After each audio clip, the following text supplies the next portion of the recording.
And welcome back to Wake Up Radio with Ryan, Ray, and Fuzz. We've got Joe Mellett joining us live from South Carolina at the heart of where Bicycle City will be built. Joe, it's a pleasure to have you here joining us. I want to talk about your challenges. What are some of the things that you found most difficult in this pursuit of building a city? And talk to me from a real personal level. I want to know the hard moments that you felt, and you know, you've had some financial challenges. Building a team wasn't that easy. Some legal issues. It's illegal to have a car-free community because of zoning laws in most of the country. And here in Lexington County, South Carolina, they are very progressive and interested in low-impact development. So we've been very fortunate to work with people here that are interested in that. And yes, it was difficult assembling a team. We have some people on our team that were really hard to get. Ann Lusk is a foremost expert on bicycle greenways. She studied them around the world. And Ozzie Nagler, he designed the Seoul Olympic Village, and it has parking underground, so it was car-free ahead of its time. Mike Lydon with the Street Plans Collaborative, he's worked on bicycle planning in many parts of the country. So getting a team together, as you say, was one of the most difficult things. But how do you stay motivated? I mean, when you hit roadblock after roadblock, and you're dealing with a 20-year stretch of time, what keeps a person going? Well, it's the real hardcore belief that if we achieve this, we are going to help people and we're going to help animals. Mm-hmm. One of the things for well, Bicycle City, back up a little bit, it's like a jigsaw puzzle that solves so many of the issues that are critical in the world these days, like childhood obesity, because we will have exercise as a way of life, climate change with less CO2 emissions. We want to have alternative energy and so forth here. So it almost feels to me, Joe, like you're driven by you really do want to serve the people. You really want to serve the community. I mean, you're bringing up a lot of issues that I don't know. A lot of people just think it's not really my problem. I'm not. Why do you feel that it's your problem? Why do you care? Well, I love people and I love animals. I love the earth. It just seems like we all ought to do our part the best we can to make life great for everybody. Well, you really have some altruistic viewpoints, because, and I'm not disagreeing with you in any way. I'm totally agreeing with you. I just find it to be not the norm.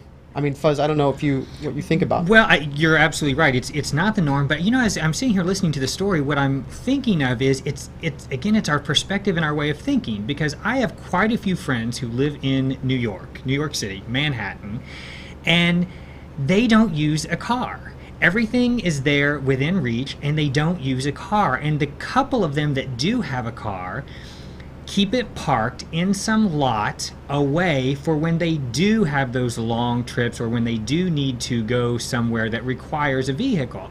And I'm just sitting here thinking, I'm like, what Joe is doing is that exact same thing. Pete, why could my friends do that in New York City and not feel like they could do it in this place, Bicycle City? I think they can. I think we just have to change our thinking and realize that what he is doing here is putting our health first and putting our environment first and really just doing something wonderful.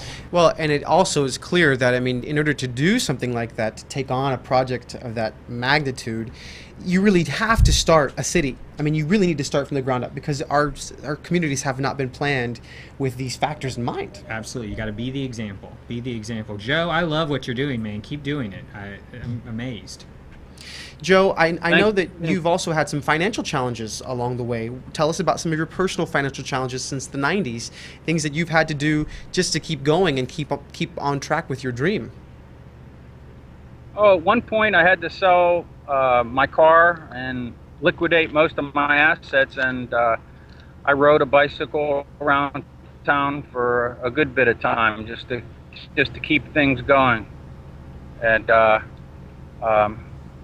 that's dedication right there. It's clear right now It's clearly dedication, Joe. And I mean, for you, clearly you're such an advocate of bicycles. I'm sure that wasn't a hard thing to do, but you didn't live in a community, I assume, which was so bicycle friendly, at least not as friendly as Bicycle City will be. Most urban areas, well, I wouldn't even say, just most of the country is plain dangerous for people to ride a bicycle. Yeah. It really is. And there's a lot of other people doing great things other than Bicycle City. In Mackinac Island, it's been car-free since 1906. Wow. It's mainly a resort community up the tip of Michigan. And it's very vibrant. I encourage anybody to visit there if they want to experience a car-free lifestyle. What we're doing is a little different, where it's not just resort, though. It's, you would live, work, play here all year long. And we're right in between the mountains and the beach in South Carolina. So you can head down to Charleston or up into the foothills of the Appalachians. All right. We're right.